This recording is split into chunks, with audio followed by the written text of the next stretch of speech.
There's a new video going viral on the internet, and it has to do with the scariest drug on the planet. And at first, when I saw that headline, I was like, sure, whatever. But when I read about scopolamine, I realized, yes, this is the scariest drug I've ever heard about.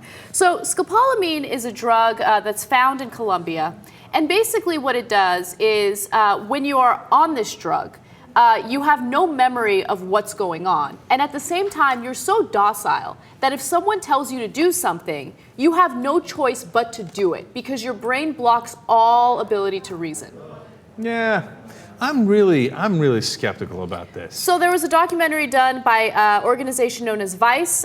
We have two clips of that documentary for you. The first one explains exactly what this drug is and what it does. So the deal with burundanga is that it pretty much eliminates your free will. So you're awake and you're articulate, and to anyone else watching you, it seems like you're perfectly fine, but you've completely lost control of your own actions. So you're at the whim of suggestions, and that's how people take advantage of you. I've heard a bunch of different stories, really running the gamut.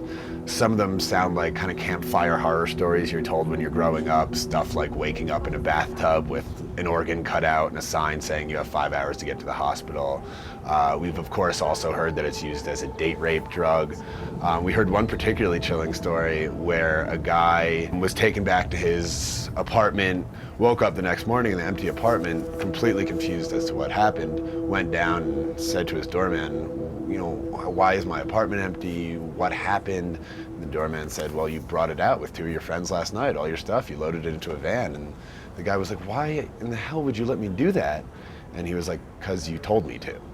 Okay, so he gives some anecdotal evidence there, right? But it's really interesting because you look at some of the travel warnings that Canada and the US has put out when it comes to people who want to go to Colombia. And here's something that the government of Canada had said to travelers. There have been numerous incidents of drugs being used, including scopolamine, to incapacitate travelers in order to rob them. Scopolamine can be administered through aerosols, cigarettes, gum, or in powder form. Typically, travelers are approached by someone asking for directions. The drug is concealed in a piece of paper and is blown into the victim's face.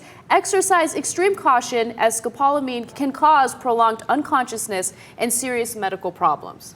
All right, here's what I believe and don't believe. I believe that it can incapacitate you. I believe that you might not remember what happened because we already have drugs like that. Roofies are pretty similar to that.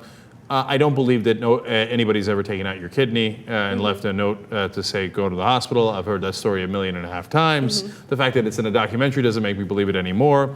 Do you lose all willpower and you must follow like a robot? No. Are you more impressionable? Probably. So, and bottom line, does it scare me? Absolutely. I've already, halfway through you reading that, I thought, well, sad day. Guess I'm not going to Colombia. So later on in the documentary, of course, they talk to a bunch of different people who have either used it or have been victims of it. And one of the people that they interviewed is a prostitute in Colombia, and she talks about why she utilizes it. Let's watch. Mami tiene la plata de una, la escopolamina, lo sentamos al lado de uno, empezamos a tocarlo, o con la mano la pasamos por la nariz, el man queda tonto, queda bobo. Quieren hacer eso, mandan a la mujer que compre un cigarrillo, o que vaya al baño, o que vaya a algo y le hacen la vuelta a uno en el trago, así uno con los manes. Ay, papi, yo quiero un cigarrillo, y el man, sí, te lo busco. Uno aprovecha un poquito. Okay, definitely not going to Colombia. Okay, when we were getting all these positive stories about hookers in Colombia and how hot they were, etc., now all of a sudden you come with this downer story. And it turns out they're blowing those skull in your face. Right. And next thing you know, they take all your money. A little tricky baziki. Yeah, next thing you know, your apartment's cleaned out and you're missing a kidney.